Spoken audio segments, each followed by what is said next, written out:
morning, good afternoon, good evening, everyone, and welcome to today's webinar on harnessing technology to support the seamless exchange of food safety information for imported and exported food.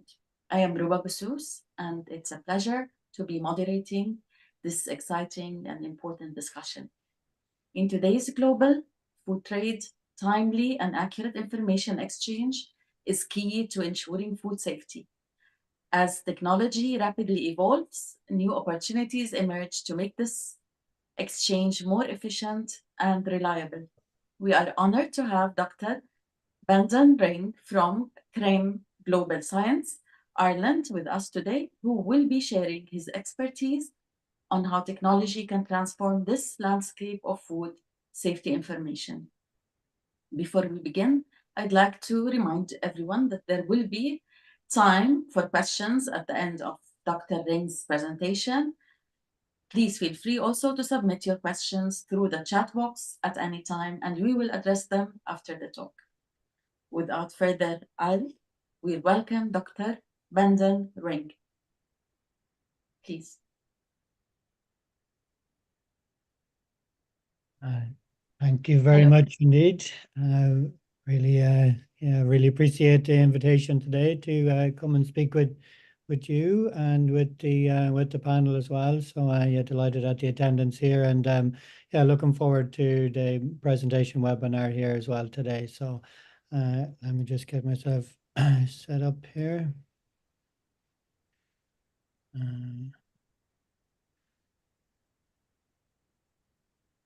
Okay. Perhaps while you are setting up, Brendan, just to remind our audience that simultaneous interpretation is provided from English into Arabic and French. So for those who are joining us to the webinar, they can tune into the relevant channel to listen in the language of interest. Excellent. I will have to listen back to that. I always wondered what I'd sound like in Arabic and French. So hopefully my thick Irish accent will come through okay, and people will get what I'm asking. So yeah, if there is any confusion, or if I'm moving too fast, or not explaining things correctly, please do jump in and ask, and we can help to keep this clear and understandable for everybody.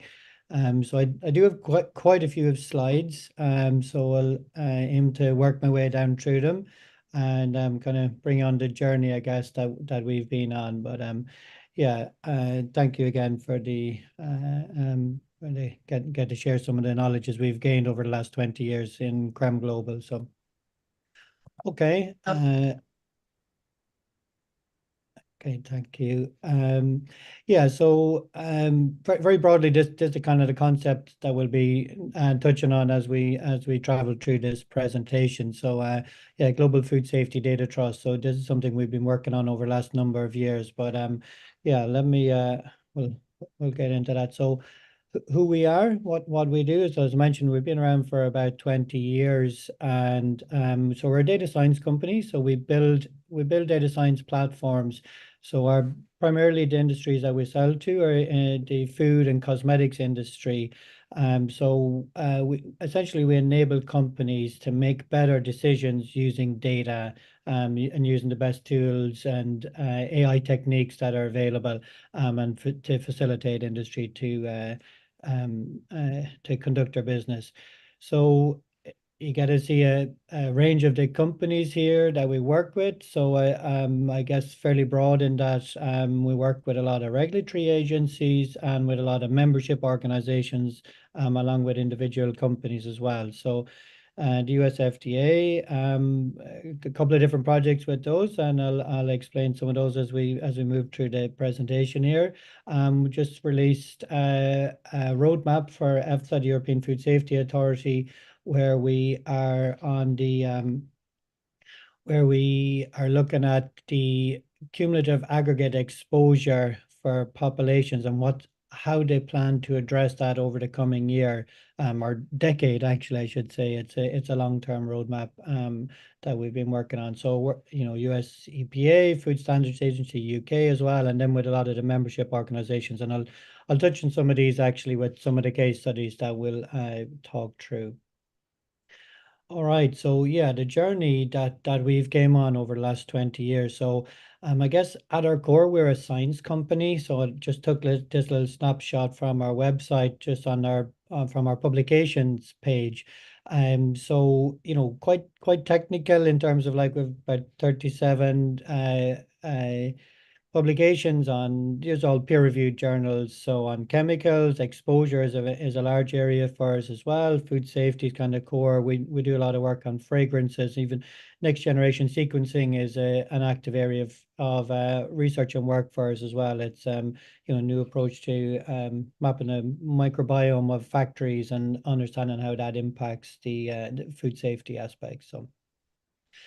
So yeah, to touch on one of those, are kind of where we grew up from, is looking at population exposure.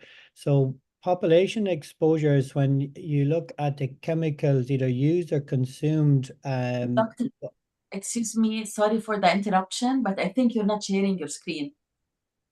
Oh, all right. It says you are screen sharing. Let me just. For us, it's shared. It's okay. Oh, It's it okay. is shared for you? Okay, apologies. Okay, excellent. Sorry about that. Okay, yeah, because it might have been when I flipped over to presentation mode that maybe something happened there. The slides that I showed previously are pretty straightforward anyway, just in case anybody missed them. So that's a snapshot of the logos of companies that we work with, or organizations, the publication, screen print. Yeah, so population exposure. So when you look at the individual chemicals, or groups of chemicals that individuals use or consume on a daily basis, whether it's through cosmetics or through food, so determining what are the maximum allowable limits that can be put in food to keep people safe, that's a lot of what we do. So this is like a little graphical representation of low consumers of chemicals, and up to high consumers of chemicals. So as I kind of work through this case study and example, you'll see where I'm coming to in terms of how data sharing is really critical in this process. So the model itself, it's quite a detailed model. So there's about 71, and this is just on the cosmetics one. We have a very similar one for food.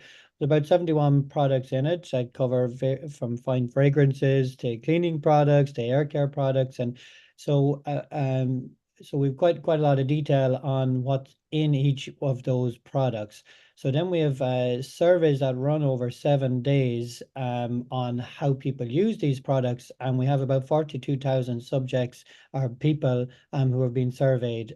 So for each calculation, it could be up to 20 million calculations for each of these. So it's a very granular model. So it really runs some kind of every individual occurrence up. So I won't bore you with this equation, but essentially these are the kind of the key elements, the key factors that feed into calculating exposure, and how they're all derived. So the key thing to note here is that there's a wide variety of data sources on where each one of these comes from. So from a frequency perspective of use, so it's these surveys from Kantar. We pull in a lot of research literature on various other factors and extract that, use national surveys, and calculate some of the elements as well. But the key one really is the manufacturer's data. So this is where we survey companies, for, in this case it's fragrance manufacturers, in terms of what's the concentration of the chemicals. There's about 3,000 chemicals in the fragrance world. So what's the concentration of chemicals that they put into each compound? And then we survey the product companies to know what concentration of that compound is put into their products.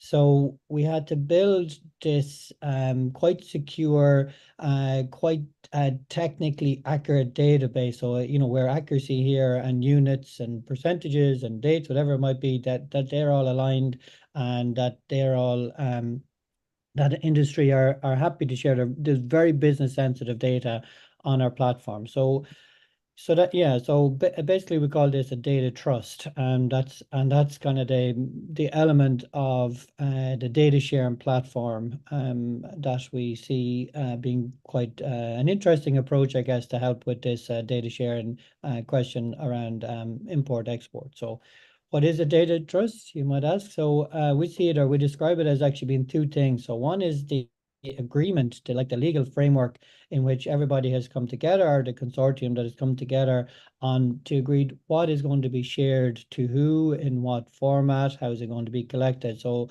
and who gets to see what level of data at what level of granularity, and how it should be how it should all be pulled together. But actually on the technical side, then it's also the platform on which this is all built as well. So yeah, so you have a technical side, but you also have your kind of the contract legal side as well. So um, we can have a lot of different people sharing data and providing data in through it. So it can be both on the industry side and government, and can be in an industry only platform, a government only platform, or actually we can pull in publicly available data as well, like could be like scientific publications or weather data, or lots of other data sources as well. So obviously from academic literature as well. So as mentioned, you can really control who can access what level of data, and there's a lot of security that runs on the platform in terms of data encryption as well. But it's just a little graphical overview of a kind of one of our data sharing systems, or a kind of an example of it. So you see, starting over here on the left-hand side, so you can have various users within one organization, and each one of those might have different user access levels, and they provide data into the system. So that all gets structured and validated, and cleaned up, and ensure that it's structured in the appropriate way and fed in then into kind of a staging database.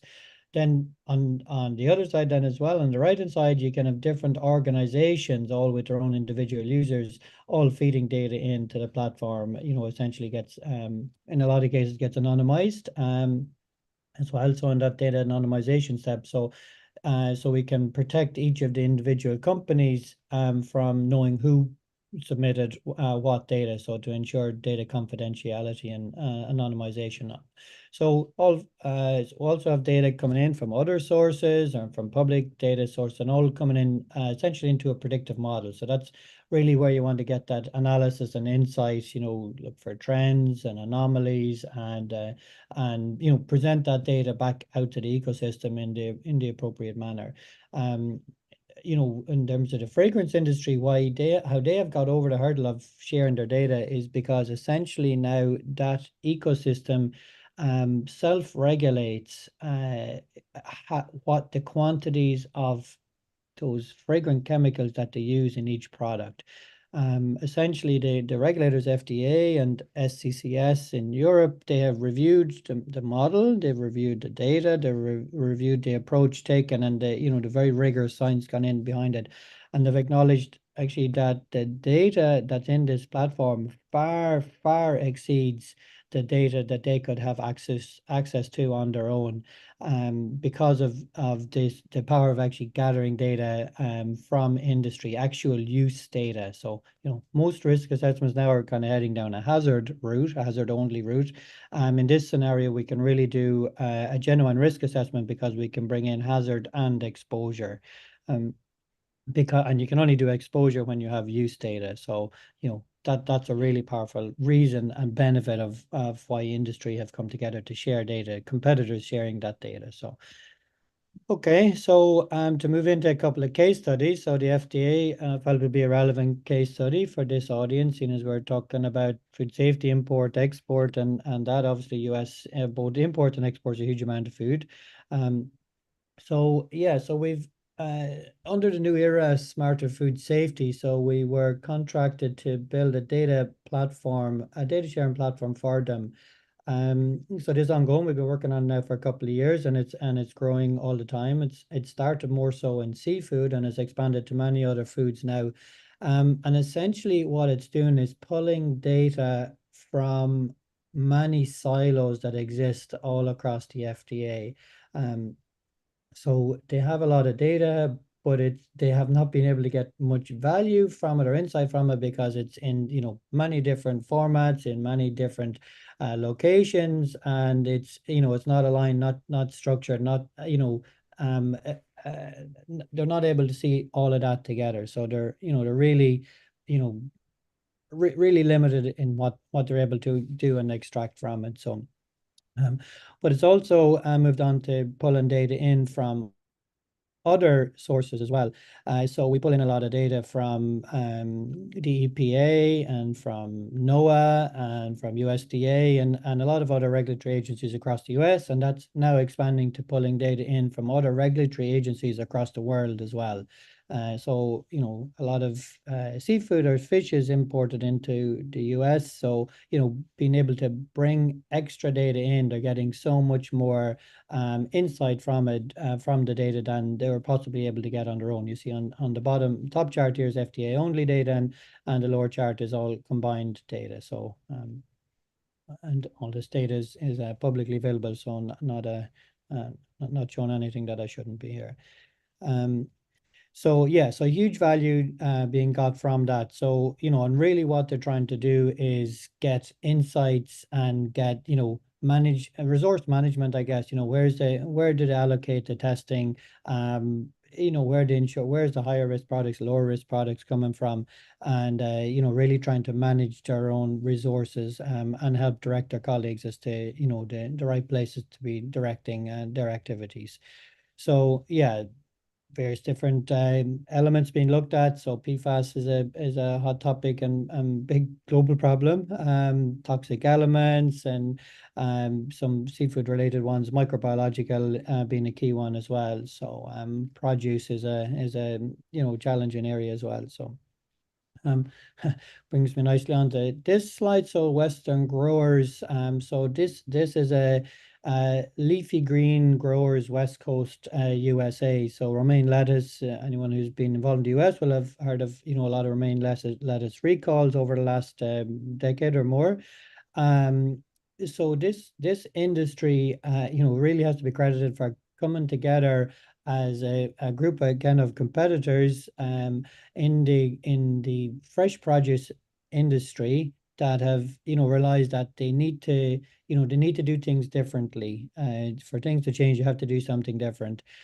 So under the remit of Western Growers, which is a membership organization, they've funded a platform to gather key data from, you know, a large group of growers, so tissue tests, water tests, etc. So this is all coming in on our platform. Very similar kind of model here to show you again. So we're pulling in data from a lot of different organizations, bringing in a lot of weather data and other data as well, and providing that insight back out to the ecosystem as well. So, you know, the data, so really what we're trying to do is minimize the effort from industry. So in this scenario, actually, each individual grower has their own templates, and we work with them on what templates that they already use, and we align our what's called our ETL, our data engineering process, to suck all of that data in the format that they already have it. So it really reduces the workload for them. So if they want to change their format, you know, then that requires some change from our side. So, you know, so we that doesn't happen very often, or we would do it, or if it's done in a very controlled manner. But we can pull data in through, you know, all different standard formats. You know, you can upload files, or we can pull specific templates in, or even have data APIs, which was like an automated data inflow mechanism. So we can even connect directly to labs, third-party labs, and suck data in from there as well. So yeah, really powerful system. So yeah, really driving advantages there for and understanding best practices for what changes should be implemented to improve food safety, you know, and how can you do, you know, cost-effective, you know, high impact measures to improve food safety and across their whole ecosystem, you know, learning from that. And actually one of the big things that they've gained from it is building trust with the regulators as well. You know, they're really seen to be taking a very proactive approach. FDA have called called this out as being one of the, benchmark projects that they see occurring within the US on how industry has, really kind of taken a very positive step towards building out that trust. And we're working towards now facilitating sharing this data with the FDA as well. So that's being worked through at the moment. So yeah, so really, really a fantastic mechanism to build trust with the ecosystem. So the final case study I'll talk to you about, it's a slight change in tack again. So so this is the Food Industry Intelligence Network. So this is set up about 10 years ago following a horse meat scandal. And what was happening was that there was some occurrences being detected, but the industry, or the retailers and the industry, did not realize the problem was so widespread. And they would have realized this if they had to know each other were also finding some detects.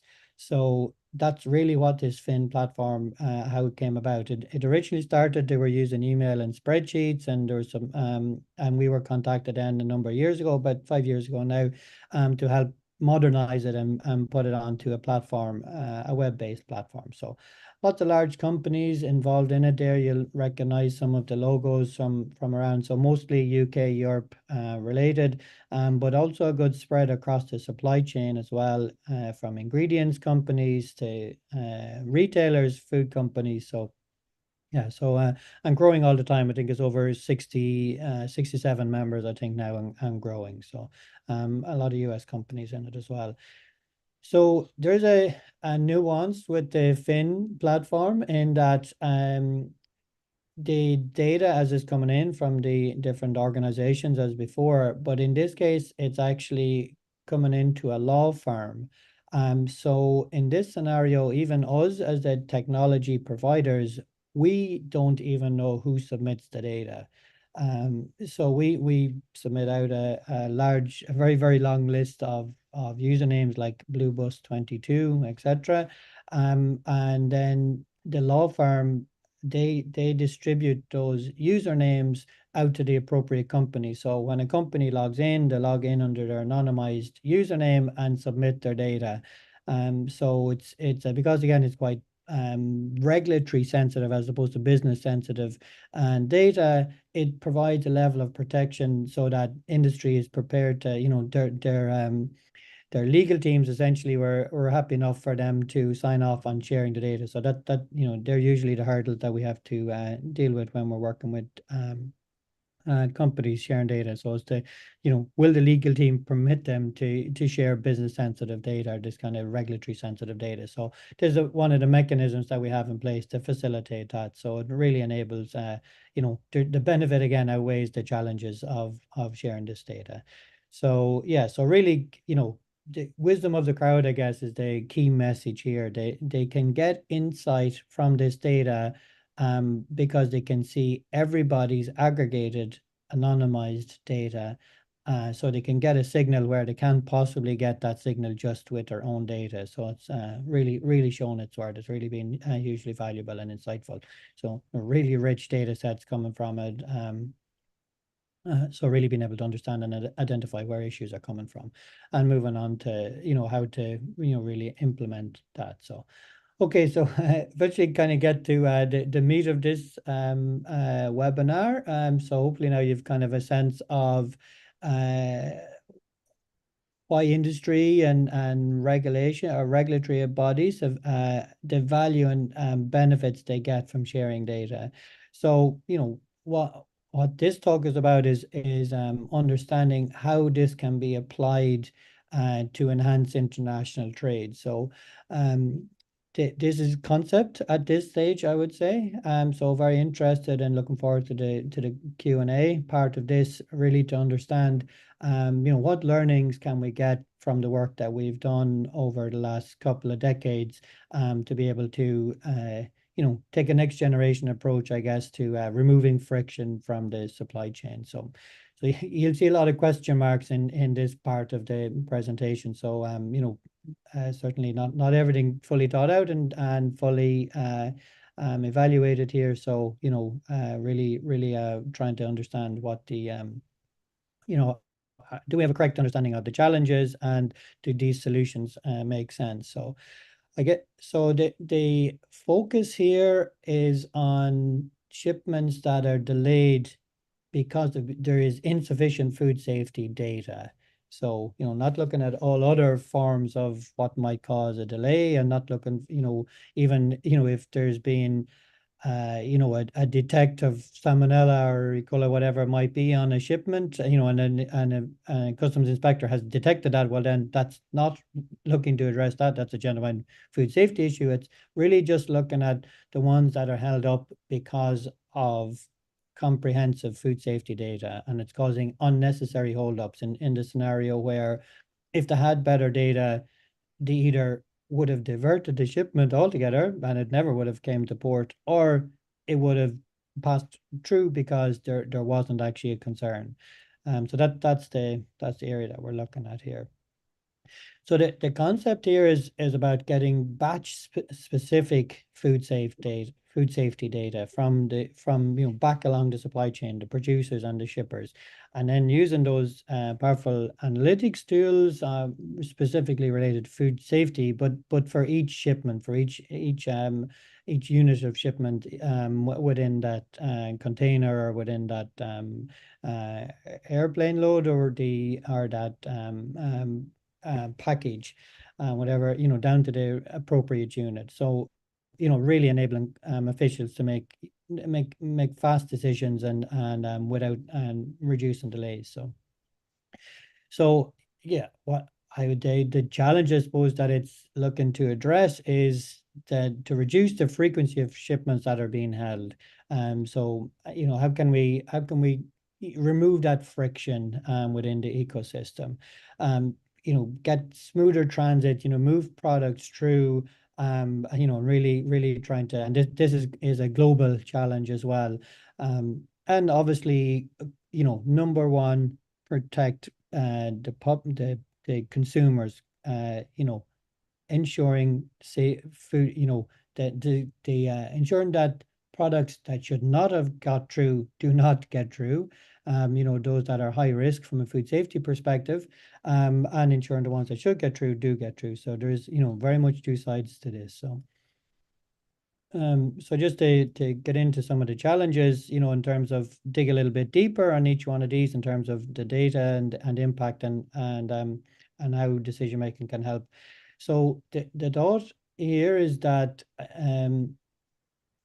mostly the data that customs officials would have is related to kind of general production, and how, what are the standards in general in this country, or in this region of that country, or for this particular product type or commodity, whatever it might be.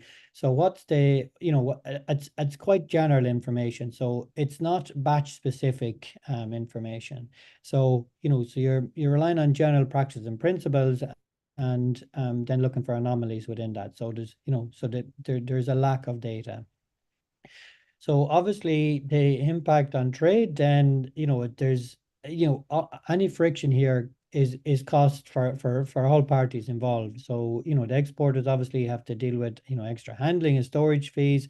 A very significant risk. Food wastage is a huge global issue, especially in hot countries, or where when storage you have to have on in refrigerated environments, or if a container is left on a dock somewhere, the risk of food wastage is because of spoilage or quality is really high. And then when those delays are caused. So so how providing relevant data at the right time, enabling customs officials to make make good decisions, be able to get access to that data. So data-driven decision making is what we've seen being critical. So the Global Food Safety Data Trust, it's you can see elements that we've been building already in terms of, you know, work with the FDA that's expanding with the Food Industry Intelligence Network, you know, and the produce industry. And so we've been working with various other countries as well on building that out. So we kind of see this as a kind of a natural extension of it. So how you know, supporting exports, imports, you know, improving food safety across the globe. You know, if it's not safe, it's not food, and that old adage. And how do you optimize resources as well from a regulatory perspective, and from an exporters and shippers perspective as well? How do you know, how is the whole ecosystem managed? So just getting in a little bit deeper, I'm going kind of one level down again in terms of how this would work. So, you know, how do you gather batch specific insights? How do you get that data and bring it together? So, you know, so really it's about engaging with those key stakeholders from the processors and the producers, the processors and the shippers, you know, gathering that data on you know, and automating that, you know, sucking that data in that industry has already in the vast majority of cases, you know, in terms of the ingredients or the origin of the products, you know, what were the conditions of processing, you know, the storage parameters, all those kind of critical food safety related information. So not just like traceability lot, but actually that key information that impacts food safety. So also pulling in IoT or industrial Internet of Things devices. So looking at like temperature and humidity are always critically important. And how is that all across the supply chain? And you know, so in terms of building up a profile of what the initial microbiological profile of the food might look like, and then what are the factors that cause bacterial growth to either increase or to stagnate, and monitoring and measuring that over time. So obviously vast volumes of data that we're talking about here, but modern platforms now can handle all of that. That's, you know, that the cost of data and the cost of data management has very, very drastically reduced in the last half decade. So it's a very fast moving space. So what wasn't possible before is absolutely possible now. And also, you know, in terms of ensuring that for the different products and different commodities that the appropriate data is gathered. So, you know, what you might gather for the meat industry would be quite different than what you would gather for the produce industry, for example, or poultry or eggs, whatever it might be. So all of that data to be gathered can be tailored and, you know, ensured that the appropriate information is captured. So now that you have all of that data, what do you do with it? You know, so this is really where the power of AI and analytics comes in. So there's lots of models we use. We've built some models that look at like the likes of Combase and others that we use as well to look at bacterial growth. You know, and what, you know, it's always depends on like what's the current conditions, what's the historical conditions, and what drives the risk of that food product. So, you know, having quite bespoke models for each of the commodities. And once you have that, then so now you can start to look for what anomalies might be there, and how you might detect when something might be going out of spec, out of tolerance. So, you know, this now allows you to start taking proactive interventions, you know, and even before shipment might arrive out of port. So you can, you know, a decision might be taken to divert that. So it also allows you to do scenario planning as well. So, you know, if, you know, obviously the global trade, there's a lot of disruptions now between weather and war and, you know, the many crises that are happening around the world, Suez Canal and all that. So, you know, so planning for those scenarios to know, well, okay, if this is going to get delayed for 2 days or 5 days or 10 days, well, what what is that going to look like? You know, what's my product going to look like then? And how can I optimize routes, or how can I optimize that in a dynamic manner? So now that you have all of this data, these decisions can happen, and you can run scenarios and run simulations to understand how can you best protect yourself with that. So yeah, so having all of this data and having it to hand, that's one thing, and running these models, but actually, you know, there's a huge ecosystem that already exists to manage import and export. So, you know, having something that sits on its own or does not make sense. So, you know, we see that the need for interoperability and integration into current ecosystems is really important. So, you know, obviously each ecosystem will have, you know, even anybody who's dealt with Excel and dealt with dates and the 15 different ways that a date can be entered will have plenty of frustration with this over time. So, you know, really standardizing the data and ensuring that it's compatible with the system that it needs to be fed into. So that's really critically important. You know, there's so many different units of measurement. There's so many different mechanisms. So once all of that is standardized, then it can be quite easily converted into the units or into the formats, into the structure that's required to exist, you know, within the existing system that a different organization might have. So, you know, really, you know, tailored per jurisdiction and per ecosystem.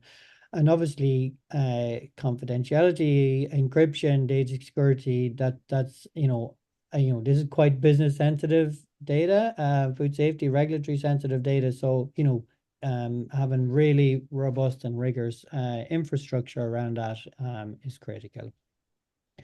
So now that you have all of the data pulled in and you have got some insight from it and it's compatible with existing systems, you know, the next phase is, well, how do you help save some time or some work on this, and what might you do with it? So this is where, like, now you kind of come to the easy bit, I guess. Now that you have the data and it's structured clean and in the right format, there's lots of things that you can do with it. So whether it's like creating dashboards, or whether it's creating reports, or whether it's creating like checklists or whatever it might be. So there's lots of different things that you can do with it in order to bring it into get value from it. You know, running real-time alerts, real-time notifications, you know, notify different people in the ecosystem, whether they're the customs inspections or whether they are on the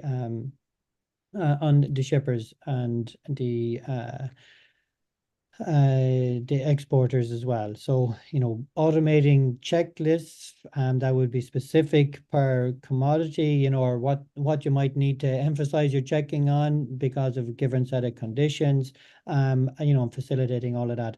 Also, a key part as well is that the regulations in different countries for different commodities change all the time. So, you know, what should you be testing for? What levels should it be? And having all of that at your fingertips and knowing what the risk level is for that commodity, you know, all that can happen in a dynamic manner. So, you know, and getting ahead of it, you know, advanced notification, that's obviously has been really important, because that's how you can actually reduce those number of shipments that are coming in, and, you know, facilitate either some prevention, you know, changing some parameters within the environment of it being shipped, or rerouting or whatever it might be to help save the food. So yeah, so really trying to reduce the workload, reduce the number of shipments out of spec being received. So quick overview. I just realized I'm moving into our Q&A time, so I'll try and move through this. So yeah, very brief, very light overview of the process. Am I okay there, Samuel? I just see you come on camera there. Yeah, okay. Thank you. So yeah, so you see a process flow coming from, you know, the growers, producers, process to the shippers, and then from the export side, and then on the import side, you have import inspection, the retailer and the consumer. So, and then on the data side, quite controlled data flow coming into the data trust so that you can, ingest it, structure, validate it, and visualize it and run your analytics. So, from an export side, there's, a lot of regulatory involvement, or Department of Ag, whatever it might be, supporting the exports. And then on the import side as well, you're looking at, from a food safety perspective, also import inspection being kind of on the government side, but also the health department as well, because we see that unless you've validated the food right through consumption. So in this scenario, we're also looking at outbreak reports, health reports as well, to really, to keep everybody honest here in terms of, was this food safe, and, really helping with epidemiology as well. So the level deeper again, I won't delay on this slide, but really looking at like the bacterial profile, the ingredients, kill steps, any variances from the already agreed guidelines within from an importing country, and then critical weather data that might be important for some commodities as well. Say what was the weather at the time of harvest? So that's kind of at the producer side.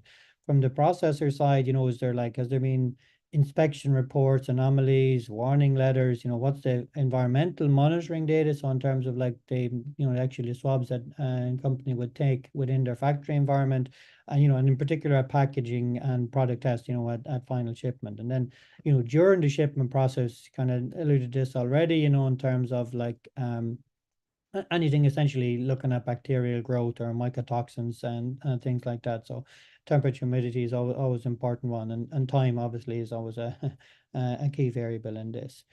So just to briefly look at what a model might look like. You have a lot of different input data here, whether it's ingredients or the outer tolerances or the environmental monitoring, processing steps, any delays. So all of that data is kind of feeding into the model, and this is constantly calculating, evaluating this and mapping the various different risk factors that you might see. And I've listed a couple of examples here, ranging from like microbial to foreign objects to allergens, and a key parameter as well. And then, as time goes by, we're constantly monitoring, evaluating this input data and seeing how things change as the system moves through. And it's like, oh, okay, we've hit a limit. So, there's a concern in relation to microbial on this. So just kind of a graphical of how these models might work. So, sample output, what might that look like? Just showing it in a tabular format here, in terms of like as a single number, or, how it might feed in, or where concerns might be increasing or decreasing. So on to the final slide here, in terms of like, a lot of open questions, what from a data perspective, and who would be involved, and the format of the output, etc. So what and where to collect, the different models required, the granularity of who sees what, and in terms of the predictions, and how it all can be integrated. So yeah, really looking to try and remove friction, I guess. So that's my 60 odd slides, and I thank you for your time and attention to come on this journey with me. Thank you very much, Dr. Ray, for all this insightful and fruitful information. It is clear that technology has a crucial role to play in advancing food safety and ensuring the smooth exchange of information across borders. We really thank you for this presentation, and we can open the floor for question and answers. So maybe Mr. Muhammad Altaf, he has a question on the chat. Maybe he can voice it out for us. Mr. Muhammad. So he is, maybe he's not hearing us well. He's asking about the analytical data that usually is collected and shared with industry and with regulators in a particular region. Where can this data be collected? And also, how can it help the food sector in inspection and providing updated results? So Yeah. Okay. Yeah. So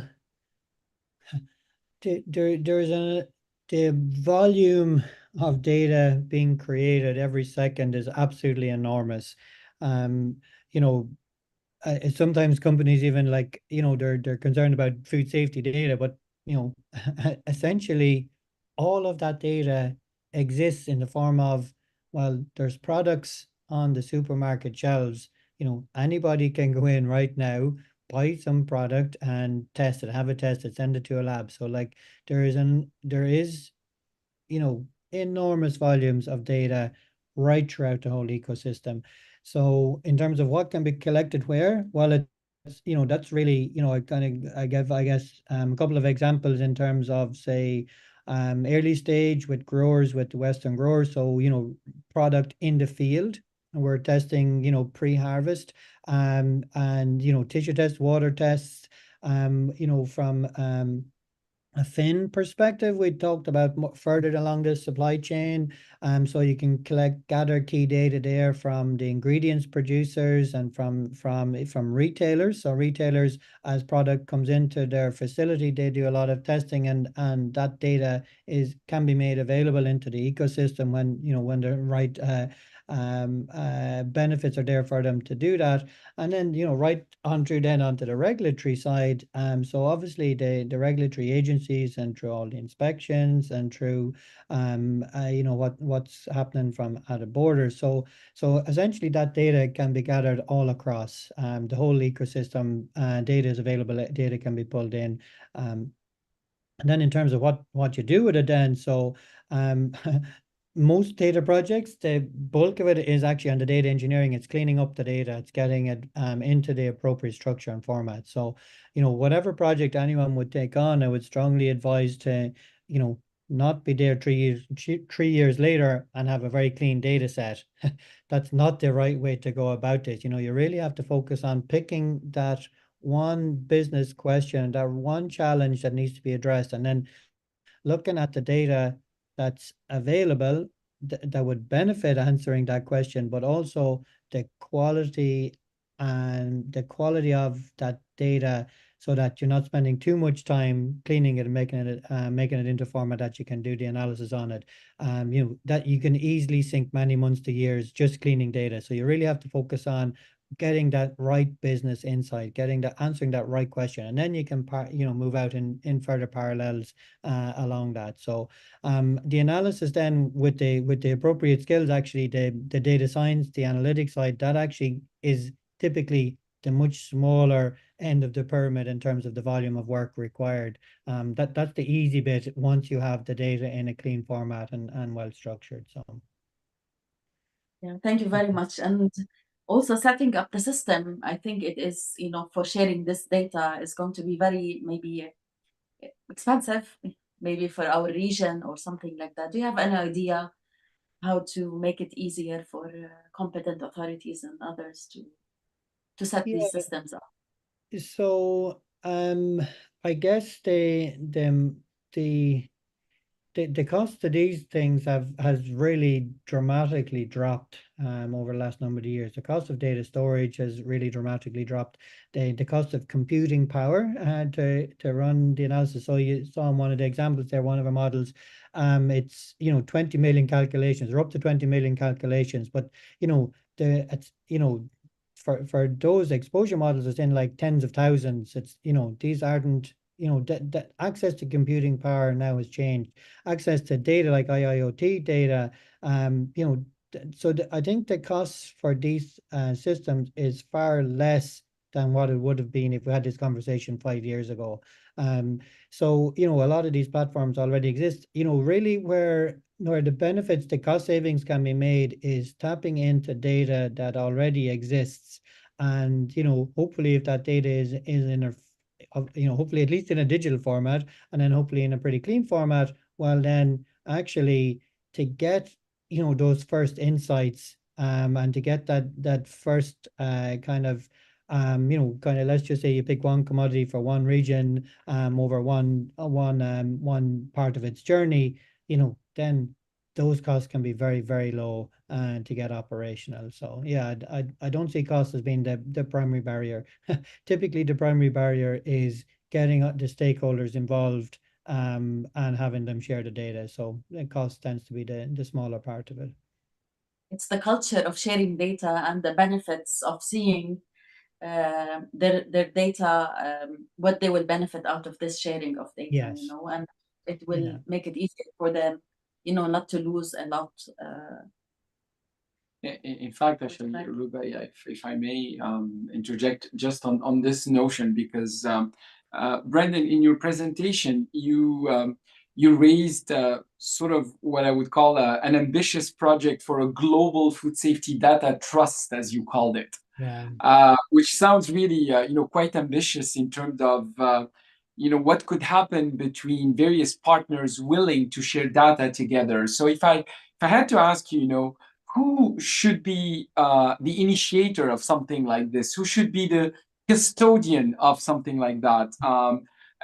Should it be competent authorities, government? Should it be a third party, an independent third party? Because I don't see necessarily industry volunteering to do that from the get-go, unless, of course, there is a clear value that is being seen as a result of this being also a non-competitive issue. Yeah.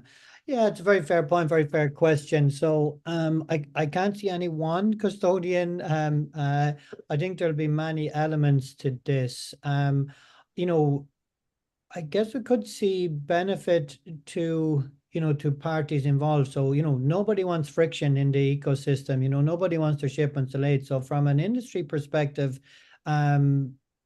reducing that cost, reducing that food wastage, reducing those costs involved in shipments delayed and extra storage, and that, and can those companies that share that granular data, be seen as being the premium suppliers, the optimum source of imported products. So that's, so you could understand that from a industry perspective and why they would have a benefit in being involved in an ecosystem like this. From the regulatory side, import inspection side, was like, well, there's the volumes of trade now is enormous, and it's like, any tools that you could have to help reduce your workload, to automate some of your tasks, to make efficient decisions. You can see the benefits there in terms of, like, deploying your resources that you have to check the tiny percentage of food that you check, and then, from a government food safety perspective, well, the goal of reducing foodborne illness, food outbreaks, especially countries that import a lot of food, and that this same rigor need not apply to all foods. It's more the foods that are, typically associated with outbreaks or with with food safety incidents. So it's, I think I think I can see merit and benefits across the board for a lot of different stakeholders. In terms of who might it work under. Well, I guess you led in with this from a Codex perspective. So, kind of a global trade perspective. I guess it would, broadly sit under that remit. But yeah, I think there'll be, a lot of different stakeholders, a lot of parts. Interoperability is the key thing, and then everybody gets to benefit from it, in whatever element of it.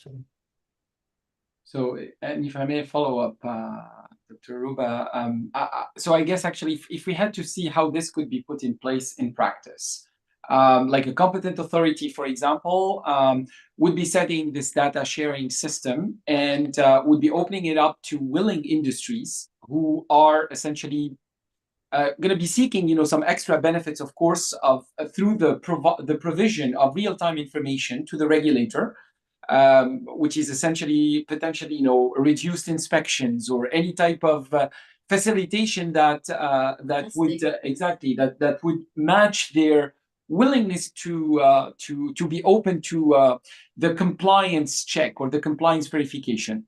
And then, by the same token, we could be also seeing the same system potentially operating with other competent authorities in the context of managing import-export data, and therefore enabling to address any potential friction, as you called it, for consignment that might be stuck at the border or anything like that. And for that matter, in fact, that competent authority would be also open to receiving the information even from foreign suppliers in the same fashion as well, to try to alleviate any potential friction. So, and this is where we see potentially the Codex role, you know, in the type of discussions in really providing, I guess, the guidance on how the data could be set up and shared.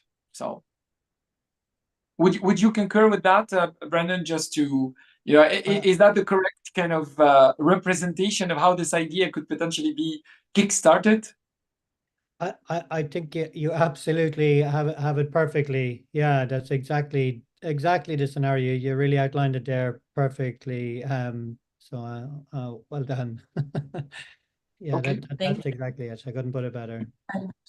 Would anyone would like to state a question or anything before we conclude?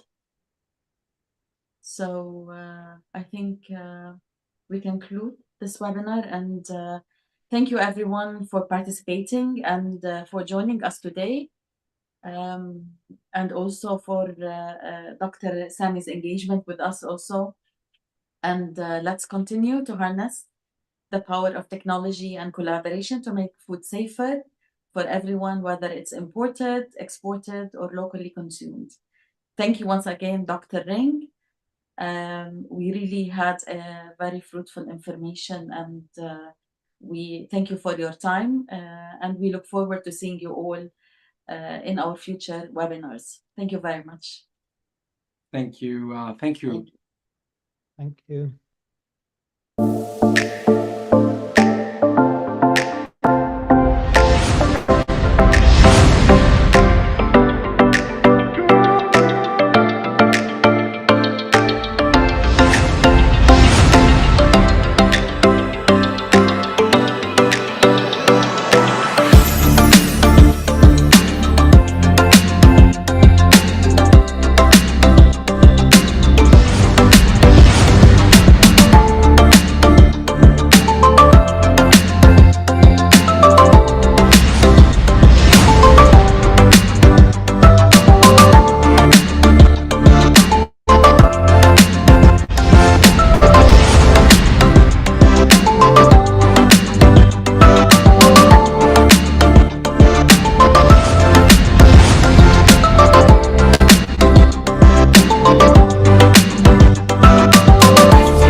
Well, there you have it. Thank you so much, Dr. Ruba, for your moderation, and thanks again to Dr. Brendan Ring from Creme Global. This brings us really to the end of the first webinar of this series, taking us to the end of 2024. As you have seen, we have planned a number of upcoming events, and the upcoming one is planned, in fact, in about 2 weeks' time. So on October 1st, as shown on the screen, at 11 a.m. GMT, where we will have the pleasure to welcome Dr. Mark Feely, who is the former Deputy Director of the Bureau of Chemical Safety in the Food Directorate at Health Canada, and who happens also to have been one of the key coordinators of the JFDA reassessment of titanium dioxide. And in fact, we will have an update from Mark on the safety assessment of this particular food additive. And obviously, we know that this additive was discussed most recently at the last Codex Committee on Food Additive at its 54th session. So please join us on October 1st. I would like again to acknowledge the organizations that are making this series of webinars possible. Obviously, the two co-host organizations, the Global Food Regulatory Science Society and the International Union of Food Science and Technology, but also the Platform of Food Risk Analysis and Regulatory Excellence at the Institute of Nutrition and Functional Food in Laval University in Quebec City, Canada. Thank you very much, and see you very soon.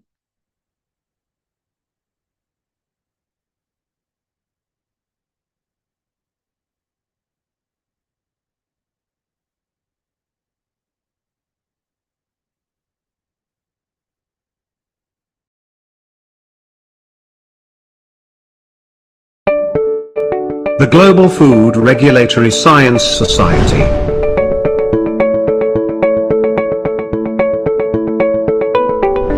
GFoRSS mission includes knowledge generation and dissemination, underpinning food regulatory decisions, in support of food control systems.